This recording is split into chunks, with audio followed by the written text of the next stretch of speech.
Hi everybody, hope you're having a great day. Welcome to part 3 in our build series on Tandy's Bison Overnite bag. Let's recap.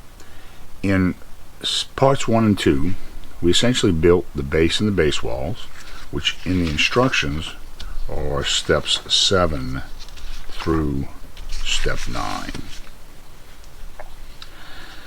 Now, in putting together the base, we did our tooling, or I did my tooling, put in my maker's mark. I showed you how to put in a relief cut in the corners of the base to make folding up the edges easier, and also how I used a stitching groover as opposed to the V-gouger. In part 3, we're going to cover steps 1 through 6, which essentially is attaching the handles and all the straps to the top half of the bag. I'm also going to show you in step 6 how I use a button stud as opposed to a buckle for this project, and we're going to cover edge beveling, and burnishing. So let's get to it. Here are the 3 parts I'm going to burnish on the Overnite bag. The front strap to close the flap. I've already done that. Okay, I've already beveled it, excuse me. And I've used a Barry King. I used my number 3 Barry King to do these edges. And then I've already done one of the straps, one of the handles. And I went ahead and did that with a number 2 Barry King, just to show you a little difference.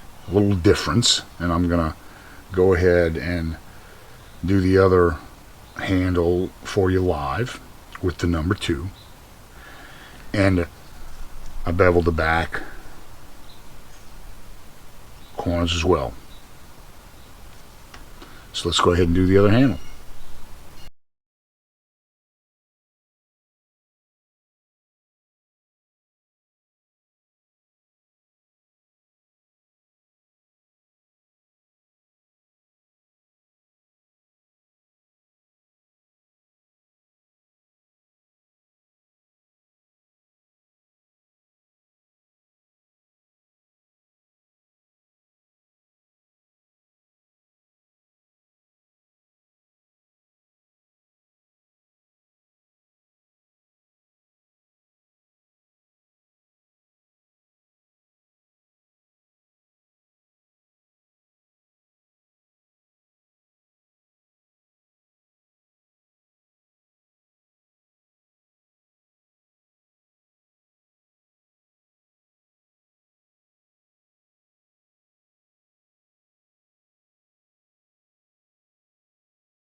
Okay, so we finished doing our beveling. This is the number 3 Barry King. You see how it exposes the undyed portion of the leather. This is veg tan that's been drum dyed. And the beveling brings out the edges. And here's the number 2 on the handle. I'm going to go away. I'm going to burnish these with water and my trusty wood edge beveler and show you what that looks like.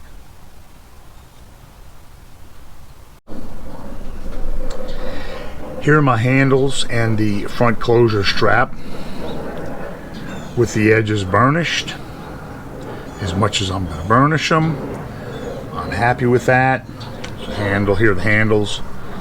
Again, hopefully you can notice the difference between a number 2 and a number 3. Now we're going to move on, and I'm going to show you how to put the button stud into the design to replace that front buckle. Now let's work on that conversion of the front strap from a buckle to a button stud. Got everything laid out here. Let's take a look at the button stud first. Okay, in the catalog, this is 11310-20. It's antique brass. It's the 8mm button stud, and all the button studs are connected with a very small thread. The hole, or the holes in the flap, are all 5mm holes. So there's a little, it's sloppy in the hole. I'm going to show you what I do. I basically took a 5mm punch, okay, and I cut out a very small 5mm piece of 4 or 5 ounce veg tan that I'm going to use for a spacer or a washer.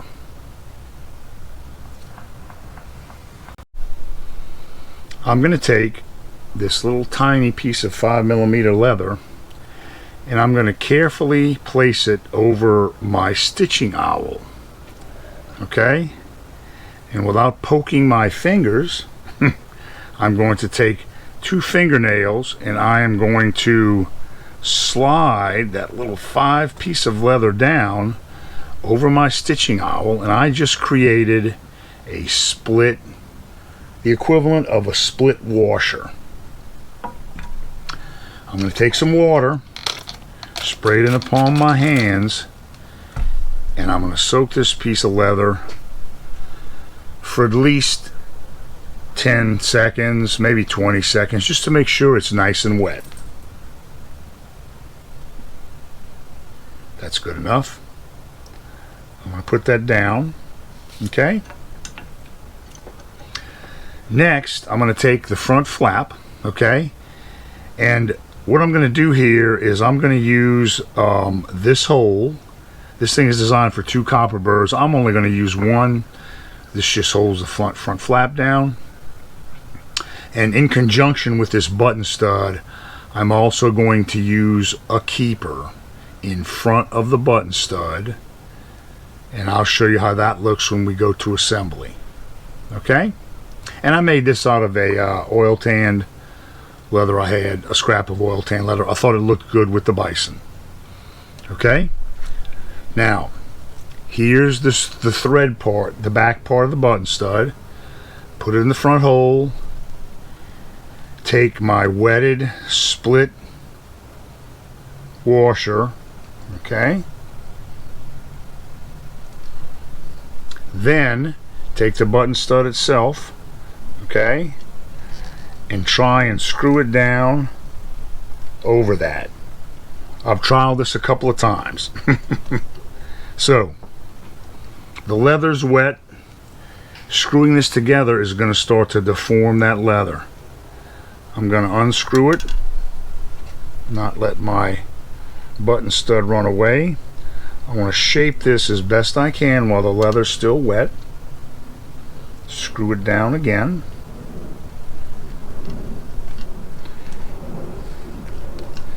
Keep on going. Okay, now you'll notice I've started to smash that leather into place. So I'm simply going to take this construct and I'm going to let it set overnight so that my washer space, or whatever you want to call it, dries out, okay? And then when I go to finish the project and use this method as opposed to buckle, I'm gonna put some super glue on those threads, on my Gorilla Glue, excuse me, and I'll make sure I have a nice robust design for this project that'll look pretty cool.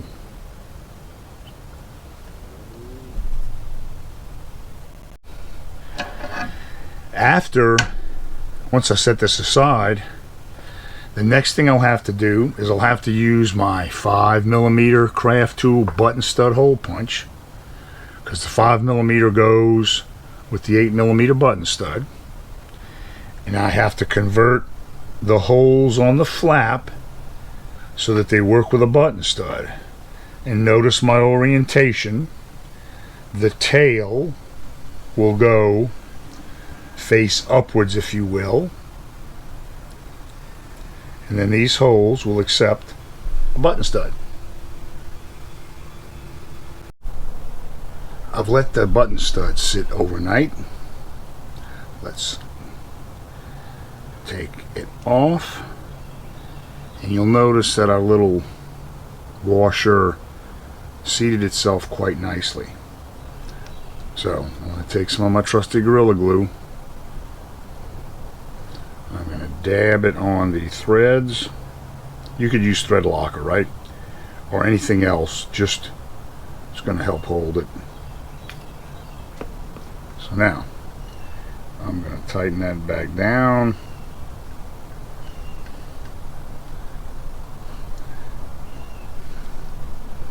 And wipe off the excess.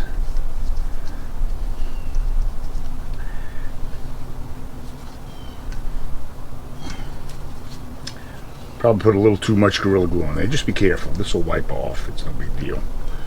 So now, when I go to put this on the bag,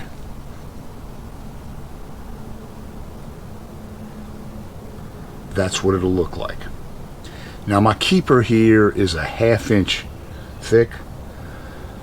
I'm going to test this a little bit. I might have to take that down and make it thinner, 1/4 inch thick. Let's move on to the punching the flap. So here's the flap. Here's my 5mm punch. Okay. And the tail is pointed up, not down. There's one.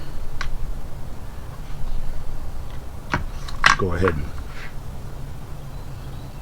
Yep. Perfect fit.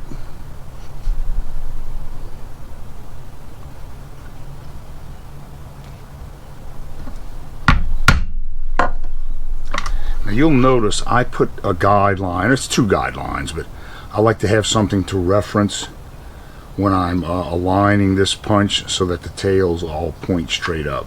Pet peeve of mine.